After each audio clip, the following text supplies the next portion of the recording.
that, it's kind of a boring day for me as well.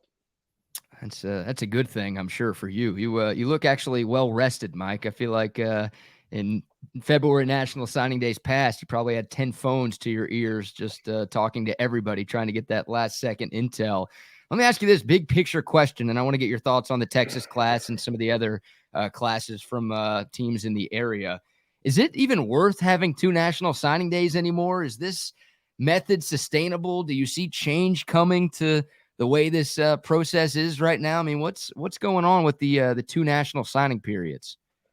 So there are people out there who are proponents of eliminating February, instituting a summer signing period, where if guys want, they could sign in like July, and sign that early, and then making December kind of what February is now, like kind of the last thing. But yeah, I mean, it's lost a lot because guys, because of NIL, everybody's trying to get everything locked in so early and get to their place, and there's so many early enrollees now that I think that December has kind of become what February used to be. So I don't know if there's a need for this second signing period. I mean, there's always guys that wait a little bit. There's guys that will push it till February, but to me, I would just say like, hey, well, I wouldn't publish. I guess I wouldn't publicize it as signing day, more so whatever date. It opens up for everybody else who wants to sign. Just sign whenever you want, and you've got until X and Y date basically to sign. That's how I would do it going forward. But yeah, I mean, it's lost a ton of luster from what it used to have. Mike, has it changed the game? Do you feel like it's changed the game, the college game, with guys coming to campus early? I mean, getting involved academically, get socially, being around their players. I mean, do you see change in the game? I see it with specialists. I don't see it. I mean, dudes still jump off sides. They still are doing, illegal procedure, holding, things like that. I don't know if the game has changed all that much. I think it has with like wide receivers to get on campus early. They get a chance to catch balls from quarterbacks that are going to be starting quarterbacks, things like that.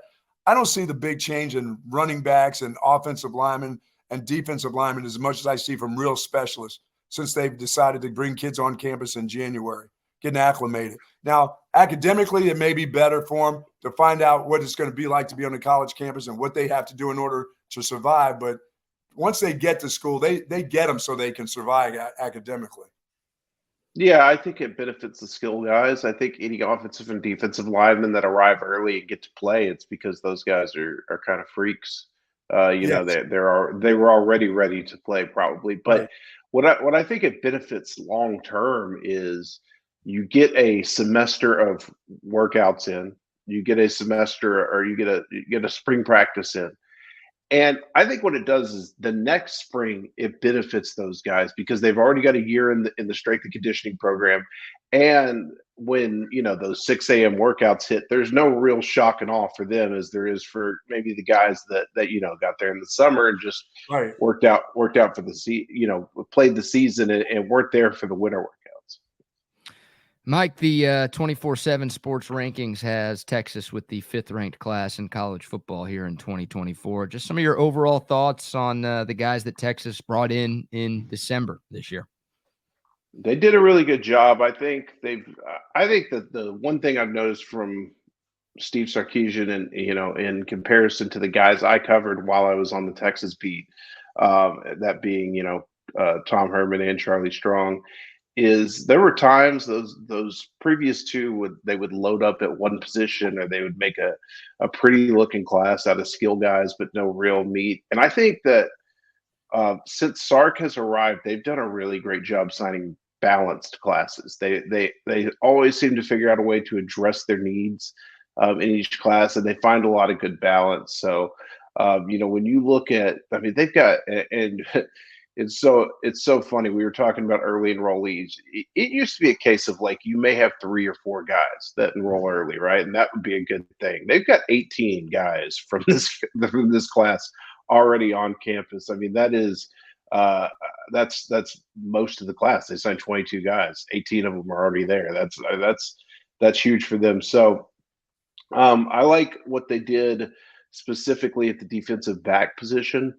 I think that is, that's a position you kind of continue to add numbers to. I always say that if you've got extra scholarship numbers in a class, I would throw it at O line, D line, and defensive back. I don't think signing extra bodies at any of those positions hurts.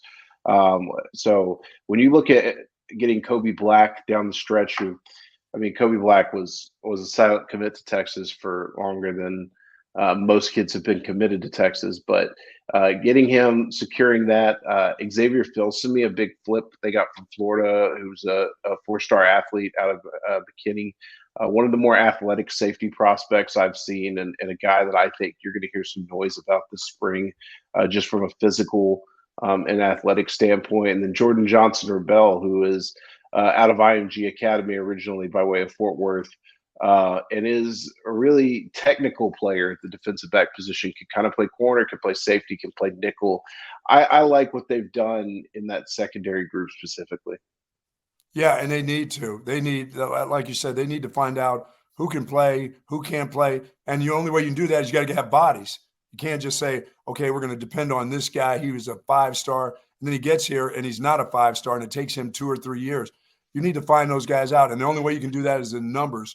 What they've done a great job of is finding wide receivers. Bringing in the wide receiver coach from the NFL over 1 year has made a huge difference in the way this wide receiver group has played.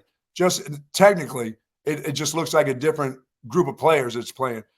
From the tight end to Jordan Whittington, I thought he had a fantastic his last year, which seems like he's been here forever, but he was a little bit more technically sound. Xavier Worthy was technically sound. A.D. Mitchell that was a pro receiver playing at the college level, I thought. And I think Coach Jackson has done just a fantastic job in 1 year. I think that position can only get better. Yeah, and I think that they've got some interesting.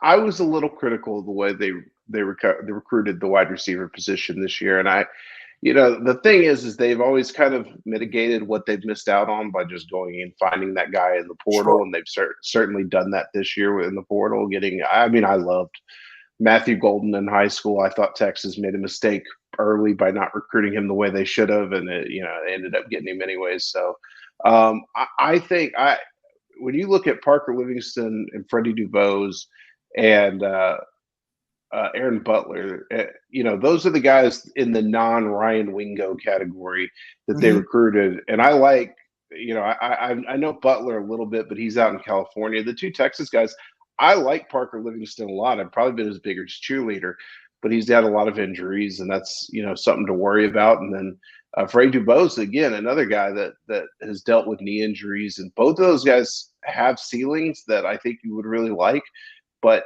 I would like to see them put it together, more consistently. And then when the two guys in state that I think that they kind of ignored at their peril were Terry Bussey, who could play receiver, could play defensive back, and Draylon Miller, who's one of the best high school football players I saw at the wide receiver position. I remember having a discussion with somebody at Texas about it, and was like, hey, you guys could get these guys if you just tried. And they were like, well, we're going to get Ryan Wingo. And I was like, yeah, but wouldn't it be cool to have Ryan Wingo and Terry Bussey and Draylon Miller? That's the point. So I was a little critical. I think that there is upside there. Like I said, I am a big fan of Livingston. I'm a big fan of DeBose. And obviously Ryan Wingo is a certified guy. He is the headliner of that wide receiver group. So, but I think that they could have done a little more at that position this year. Interesting. Yeah. Mike, you used the word critical. Is there any other part of this class of 2024 for Texas that maybe you feel like they missed out on, whether it was because of Texas's mistakes or they just couldn't get the guys that they were looking for? No, not really. It seems to me like, actually, no, I do. I think Bo Davis was a good coach at Texas. And I think that, and this is probably going to come home to roost in the next couple of years, I think his level of recruiting was not what it was made out to be when he got the job. I don't think he recruited at a high enough level on the defensive line. When you're talking about interior bodies, I think they've got some guys that you hope you can build on. But there were too many guys that I think he finished second or third for that they needed, that guys that could have been difference makers. And So yeah, I do think defensive line, when you look at that group, I mean, I always separate it because Texas separates it. So I don't count edge guys as part of the defensive line. So Colin Simmons does not get to go on Bo Davis's ledger. That is that's for me, that's on Pete Kwiatkowski's ledger. Uh, Alex January is a guy that I think you like his build. You know, he is kind of a clogger inside and a guy that I think that you hope you can build on. Melvin Hills is a guy that I saw a couple times. Not sure that he's anything. You know that you're just going to rave about. He could be a very solid player, but I don't think you're gonna build a defensive line group around him. And then of course they lost DeAndre Robinson down the stretch once Bo Davis left. So kind of I've been, and this is past couple of years, I've just not been impressed with what Bo Davis has brought in on the interior defensive line. I think that they've benefited from the fact that they have a lot of depth there when he got there with the guys that we saw this year, Byron Murphy and Javondre Sweat, and then moving down to Vernon Broughton and Alfred Collins and all those guys. But like my question is, what's going to happen once all those guys move on, and you start asking these recruiting classes to fill those spots? You mean, in other words, he let too many of the really good ones go to other places, and he did. I mean, he could coach now. He could coach them wherever he got. He could coach. He's a pretty good coach once they're here. But too many of the good ones that could become great ones aren't here. They went other places, whether they did well or not. Too many of those guys got away. You thought? Yeah, and I think that maybe I'm wrong. Maybe these guys all turn out to be way better players than I think they are. But just based on trends, based on what we've looked at in the past, I'm not seeing those kind of freak interior guys. That there are no Tavondre Sweats. There certainly are no Byron Murphys, and I'm the biggest. Going back to his time at DeSoto, the biggest Byron Murphy fan in the world, and like there's no guys to that level in these last couple of classes to me.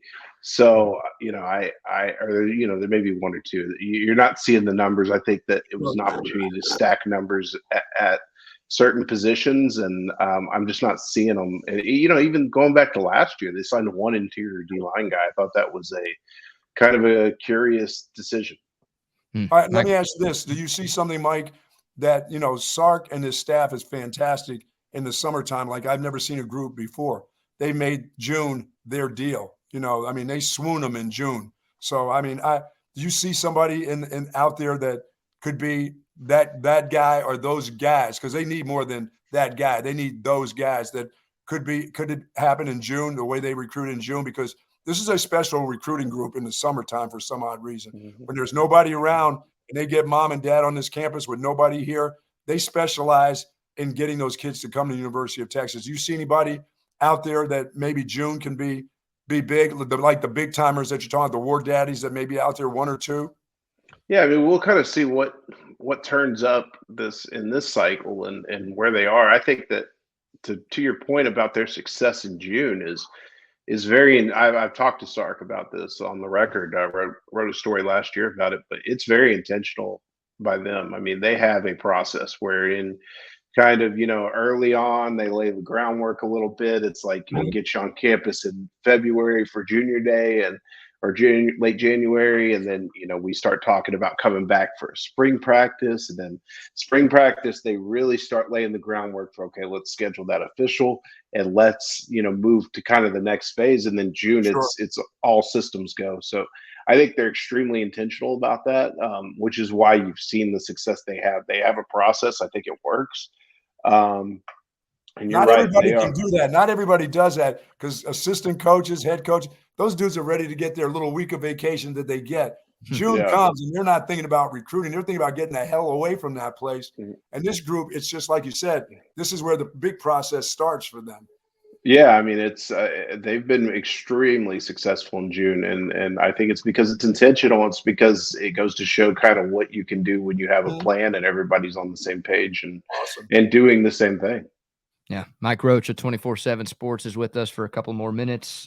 Mike, I guess a two-part question here. You've brought up a number of names in this class of 2024, but first part would be, which guy or guys do you think could make the most instant impact for Texas as true freshmen in 2024?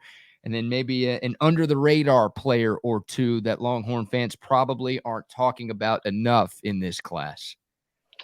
So Xavier Filsaime and Kobe Black are guys that I think could make, especially with the numbers we saw kind of depart that defensive back position in the transfer portal. I think both of those guys could make an instant impact. And then you really hope Colin Simmons does, because I mean you need a pass rush. He's really good at doing that. So I think he's a guy that you hope it all clicks immediately, and he's at least, if nothing else, giving you pass rush downs in the fall. And factoring in maybe he's a 4 or 5 sack guy that that can get after the quarterback. The guy that I really like is, and I don't know if people are talking about him enough or not, but I really think that the tight end they signed in this class, Jordan Washington, has some crazy upside. Like, he's a hoops player. Watching him hoop reminds me of when I used to. I don't want to compare his game to this on the football field, but I used to watch Jatavian Sanders play basketball, and it was kind of the same deal. So I think he's kind of more in that mold, and was a guy that, for me, kind of flew under the radar all year, and Texas just kind of pretty easily landed him by getting in on him. So I like him a lot. The guy that I'm always a buy low, sell high, guy on the stock market, but to me, so Christian Clark, out of the running back they got out of Mountain Point in Phoenix, Arizona, was a guy that didn't have the best senior season, isn't the highest ranked. He's one of the lower ranked prospects in their class. I can tell you without a doubt, this time last year, Tashard Choice was telling people, this is my number one running back in the country. And I think Tashard Choice has done a really good job identifying, developing, recruiting running backs. I tend to keep an eye on what he does. So I think this is a guy that they were calling Bijan like light. Didn't quite have the juice of Bijan Robinson, but if you go watch the film, has a lot of the certain style, the way he, has contact balance and evades defenders and things like that. He's a guy I want to keep an eye on, because I think that maybe that belief from Tashard Choice is founded in something. And because he's kind of flying really far under the radar, he's a guy that I think in a year or two we could look up and be like, oh, he is, a really good player on this team. Nice. That's awesome. All right. One more from me, Mike. I won't ask you about every SEC team and their recruiting class, although I know you know everything there is to know about everybody's recruiting classes this year. I'll ask you about OU and A&M, the two biggest rivals for Texas. Your thoughts? Obviously a transition year for A&M, going from Jimbo to Mike Elko. We know they hit the portal hard and the high school recruiting took a little bit of a hit. But your thoughts on their class, and then obviously your thoughts on what Oklahoma was able to put together with Brent Venables. Yeah, Texas A&M has kind of had to cobble some stuff together since hiring Mike Elko, and I think that, for them, it's been very portal heavy. It's going to be a small high school class, but for them, it kind of hinges on, do they hold on to Terry Bussey today when he makes his decision or not? If you guys watch the state championships, you saw what kind of player Terry Bussey is, the 5-star athlete out of Timpson, probably, could go down in history as one of the greatest small school players in the state of Texas of all time. And, that one's funny because, like, yesterday I talked to somebody and it was like, we think it's LSU, but nobody knows. I talked to people at LSU today. They don't know. I talked to people at A&M today. They don't know. Terry's going to keep everybody in the dark until it's time to really go. So, I think that it kind of hinges on him and what he does. For Oklahoma, I think they do a really good job identifying and evaluating and recruiting under Brent Venables, and I think they've done that since, especially in a couple of different positions. I think they've done a really good job at defensive line. Getting a guy like David Stone, their 5-star D lineman, and they've got a couple other guys, Nigel Smith, from up here in the Dallas area, I think they've done a really good job building that front, which tends to make sense when you've got a guy like Brent Venables who's been so successful on the defensive side of the ball. And I think they've got a lot of balance to their class as well. They've addressed a lot of their needs.